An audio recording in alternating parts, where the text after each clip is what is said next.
Windows 7 को restore कैसे कर सकते हैं और इसे रीस्टोर करने से क्या होता है और हम लोग क्यों करते हैं रीस्टोर, मैं आपको ये भी बताने वाला हूँ। स्टार्ट मेन्यू में जाना है, यहाँ पे अपने कंट्रोल पैनल में चला जाता हूँ। आप अब यहाँ पे देखोगे, यहाँ पे आपको रिकवरी का ऑप्शन आपके यहाँ पे शो हो रहा होगा, तो आपको इस रिकवरी वाले ऑप्शन पे क्लिक करना है। अब आप यहाँ पे देखोगे, यहाँ पे आपको ओपन सिस्टम रीस्टोर का आपको यहाँ पे ऑप्शन देखने को मिलेगा, तो आपको इस ऑप्शन पे क्लिक करना है, आपको इसे नेक्स्ट करना है। और नेक्स्ट करने से पहले मैं आपको बता दूं कि हम लोग यहाँ पे रीस्टोर क्यों करते हैं और इसे करने से क्या फायदा होता है। तो गाइस, जैसे मैं आपको बताता हूं, जैसे मान के चलिए कि आपके विंडोज 7 में कुछ प्रॉब्लम आया है, किस तरह का कोई प्रॉब्लम आया है, सॉफ्टवेयर के रिगार्डिंग किस तरह का कोई प्रॉब्लम आया है आपके विंडोज 7 में, और वो प्रॉब्लम आ जाया है।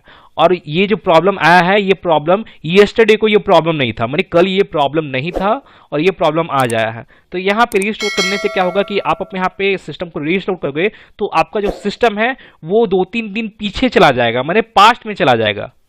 माने आप यहाँ पे रीस्टोर करने के दौरान आप यहाँ पे जो भी डेट और टाइम आप यहाँ पे सेलेक्ट करोगे, सेट करोगे, उस डेट और टाइम के अकॉर्डिंग जो आपका सिस्टम है, आपका जो ऑपरेटिंग सिस्टम है विंडोज 7 जो है, वो उतने दिन पीछे चला जाएगा, मैंने पास्ट में चला जाएगा। और पास्ट में जाने का मतलब ये है कि पास्ट में 2-3 दिन पीछे आपका जो ये प्रॉब्लम नहीं था, तो आपका ये प्रॉब्लम आपका सॉल्व हो जाएगा। मैंने 2-3 दिन पीछे जाने का मतलब ये है कि आपका विंडोज 7 पहले 2-3 दिन पीछे जैसा भी था वो एज इट इज वैसा ही हो जाएगा। तो इसे करने से यही फायदा होता है रीस्टोर करने से, और हम लोग रीस्टोर इसीलिए ही हम लोग यहाँ पे करते हैं। तो आपको करना क्या है कि आपको यहाँ पे इस नेक्स्ट वाले बटन पे आपको यहाँ पे इस पे क्लिक करना है, और क्लिक करने के बाद अब आप यहाँ पे देखोगे, यहाँ पे आपको बहुत सारा हो सकता है आपको यहाँ पे डेट देखने को मिल जाए। जैसे यहाँ पे मेरा कुछ यहाँ पे डेट शो हो रहा है, 5 to 6 या 7 डेट्स यहाँ पे शो हो रहा है। अगर आपको बाय द वे यहाँ पे सिंगल डेट अगर आपको यहाँ पे शो होता है, एक सिंगल डेट यहाँ पे शो होता है, तो आपको करना क्या है कि आपको उसी डेट को यहाँ पे सेलेक्ट कर लेना है।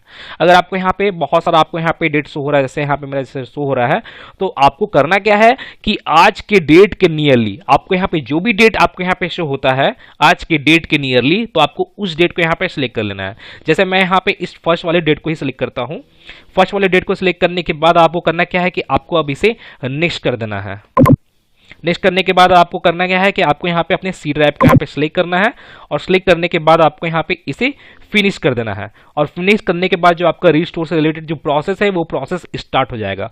और मैं आपको बता दूं कि किन्हीं लोगों का रीस्टोर होने में 30 मिनट का भी टाइम लगता है, किन्हीं लोगों का 1 आवर का भी टाइम लगता है, किन्हीं लोगों का 2 आवर, 3 आवर, 4 आवर का भी टाइम लग जाता है। तो आपको यहाँ पे जरा पेशेंस रखना है, और आपको यहाँ पे अपने सिस्टम को, मैंने अपने विंडोज 7 को कंप्लीटली रीस्टोर कर लेना है।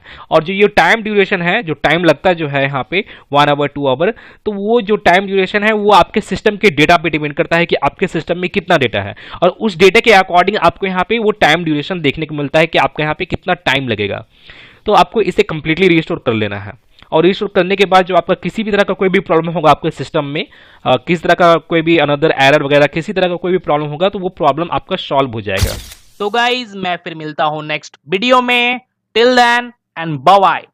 और एक बात और, सब्सक्राइब बटन पे 2-3 फैट लगा दीजिएगा, जिससे सब्सक्राइब हो जाए और घंटी वंटी गिर जाए।